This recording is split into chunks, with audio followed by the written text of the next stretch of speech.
জনপ্রশাসন মন্ত্রী জনাব ফরহাদ হোসেনের কাছে জানতে চাচ্ছি, সরকারের চাকরিতে যোগদানের যে বয়সসীমা আছে এটা অনেক আগে নির্ধারণ করা হয়েছিল। ইতিমধ্যে আমাদের লাইফ এক্সপেক্টেন্সি বাংলাদেশের জনগণের ৬২ সাল থেকে প্রায় ৭২ এসে পৌঁছেছে।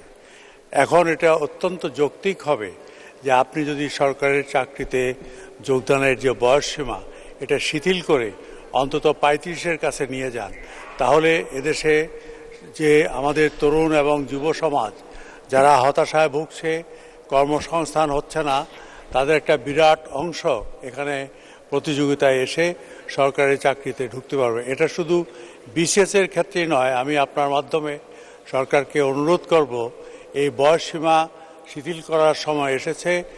লক্ষ লক্ষ ছেলে মেয়ে হতাশায় ভুগছে, তাদেরকে বয়সসীমা শিথিল করে সরকারি চাকরিতে যোগ দেওয়ার সুযোগ সৃষ্টি করা সময় হয়ে গেছে। আমার মনে হয় এ ব্যাপারে আমরা সেই যে আমাদের না একটা মনোভাব, এখান থেকে বেরিয়ে এসে হাতে চলে আসতে হবে।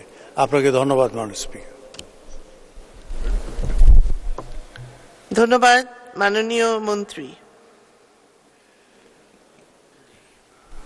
মাননীয় স্পিকার, আপনাকে ধন্যবাদ।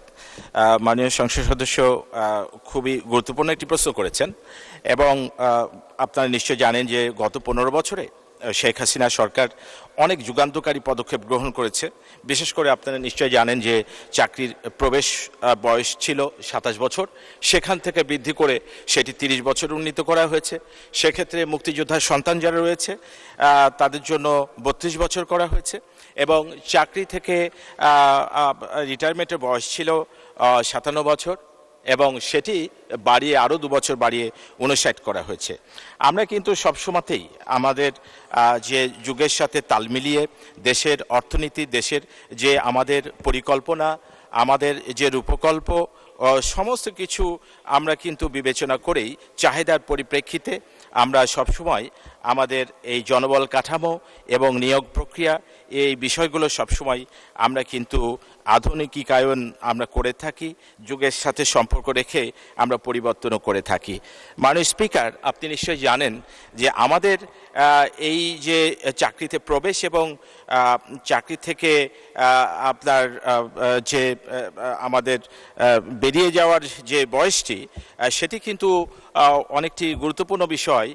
কারণ এখানে একটি শৃঙ্খলা, কারণ সরকারি চাকরিতে আপনার যে আপনারা নিশ্চয়ই জানেন যে এখন একটি বেশ আকর্ষণ তৈরি হয়েছে যে আমরা দেখতে পাচ্ছি যে বিভিন্ন বিশ্ববিদ্যালয় থেকে অত্যন্ত মেধাবীরা এই ক্যাডার সার্ভিসে যোগদান করছে।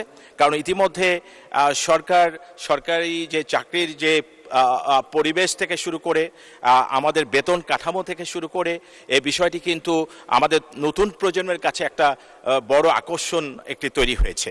কারণ এখানে সরকারের যে কাজের সাথে সম্পৃক্ত হতে পারাটা একটা সম্মানের বিষয় এবং একই সাথে জব সিকিউরিটি থেকে শুরু করে আমাদের যে বেতন কাঠামো সেটিও অত্যন্ত সুন্দর এবং কাজের পরিবেশে অনেক সুন্দর হয়েছে। তো সেক্ষেত্রে কিন্তু আমাদের এটি নীতিগত সিদ্ধান্তর বিষয় যে আমরা সবসময় বলে আসি যে আমরা সবসময় ফ্রেশ যারা গ্র্যাজুয়েট তাদেরকে রিক্রুট করতে চাই, এটা সরকারের একটা পলিসি। আমরা কিন্তু আমাদের বিসিএসের মাধ্যমে আমরা দেখে থাকি যে সাধারণত ২৩ বছর বয়স থেকে কিন্তু তারা ২২ থেকে ২৩ বছর বয়সে তারা বিসিএস পরীক্ষা অংশগ্রহণ করতে পারে এবং তাদের জন্য প্রায় মিনিমাম ৬ থেকে ৭ বছর হাতে সময় থাকে তারা এই বিসিএস পরীক্ষা দিয়ে সরকারি চাকরিতে, ক্যাডার সার্ভিসে এবং অন্যান্য সরকারের যে চাকরি আইনের সাথে সম্পর্কিত যে সরকারি প্রতিষ্ঠান, আধা সরকারি, স্বায়ত্তশাসিত বিভিন্ন যে প্রতিষ্ঠান রয়েছে যেখানে সরকারের আইনগুলো মানা হয়, সেই প্রতিষ্ঠানে তারা কিন্তু যোগদান করছে এবং যোগদান করার যথেষ্ট সময় তারা কিন্তু পাচ্ছে। তো সেক্ষেত্রে ইতিমধ্যে মাননীয় প্রধানমন্ত্রী সংসদে বক্তব্য রেখেছেন, আমরা প্রশ্ন উত্তরেও বক্তব্য দিয়েছি এ বিষয়ে। তবে আমরা সবসময়তেই কিন্তু আমরা আমাদের যুগের প্রয়োজনে আমাদের নতুন যদি সুবিধা যেটি করলে ভালো হবে, সবসময় এই বিষয়গুলো কিন্তু আমরা চিন্তাভাবনা করে থাকি। তবে আমি মনে করি এটি নীতিগত সিদ্ধান্ত।